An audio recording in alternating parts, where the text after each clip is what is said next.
Olá, Fera GGE. Meu nome é Richelle Costa e estou aqui para comentar a prova de espanhol da UPE de hoje com vocês, né? Imagino que vocês não tenham tido nenhuma dificuldade com a prova, né?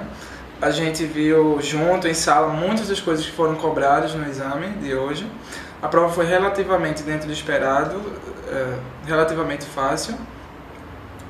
E eu queria salientar aqui os textos escolhidos, né?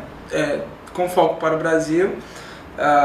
E eles dividiram a prova em quase 70% dela interpretativa, cobrando dos alunos algum conhecimento específico de vocabulário, né, ou algumas expressões idiomáticas, como a expressão a menudo de, expressão prepositiva, né?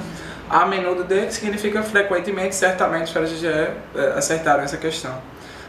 Eu queria salientar aqui as questões. A 20ª questão, que falava sobre, que cobrava uma coisa específica do texto. A gente teve um texto inicial falando sobre o crescimento econômico do Brasil, os efeitos leves da crise brasileira, e todas as questões interpretativas, eu acho que da 17ª até a 26ª foram basicamente interpretação, procurando cobrar os elogios feitos pelo autor do texto, mas a 20ª questão procurava mostrar exatamente qual o fator negativo em tanto crescimento, em tanta qualidade, né, econômica brasileira.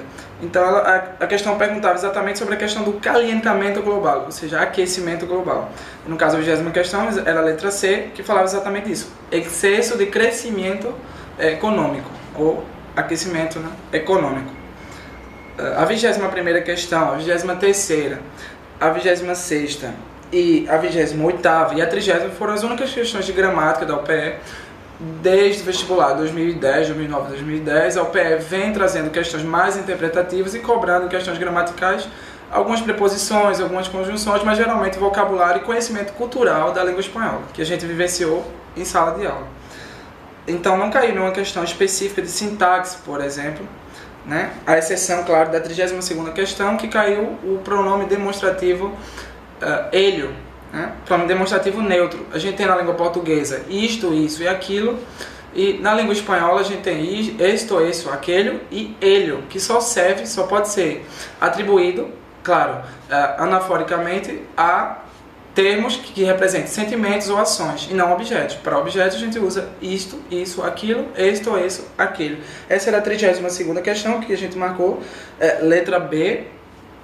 E as outras questões traziam pra gente o conhecimento de palavras como sencillo, que é simples, né, a 21ª, e perguntava pra gente exatamente o antônimo disso. Então era uma questão de antônimos, a gente tem que saber qual era o contrário de simples, de sencillo. Letra A, dificultar. A 23ª cobrava a gente o entendimento da expressão colmo de la envidia, envidia, inveja. A gente viu em sala de aula colmo, né, o cúmulo da inveja, que era representado exatamente pelo crescimento brasileiro, uma boa situação econômica brasileira. E a resposta era exatamente a letra D, né, 23, falando dessa boa situação econômica, o local econômico que o Brasil ocupa atualmente.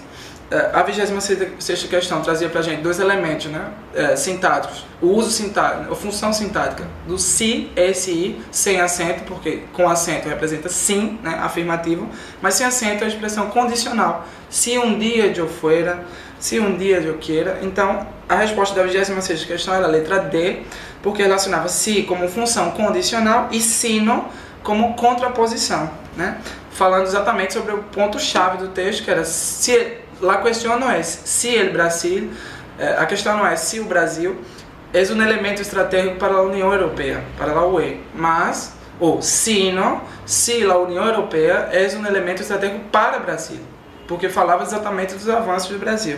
Então a gente percebe aí que isso é obviamente uma afirmação, mas a relação sintática de função do se a questão não é se, ou seja, condicional, e sino, se não, mas, em português contudo, todavia. Então, letra D. É isso, pessoal. Eu acho que a questão que eu comentei aqui, a 28ª questão, não comentei, mas trazia expressão. Eu simplesmente citei a questão a menudo, mas a gente viu em sala de aula, acho que é de uso comum de nossas férias. A menudo, frequentemente, né? A 28ª questão, letra A. E salientar aqui rapidamente o uso do verbo pluscuamperfeito, a mantenido, a hecho, relacionado num texto que era a 30ª questão, letra B, assim como a 32ª que eu citei. Então é isso, pessoal. Boa sorte amanhã e vamos lá.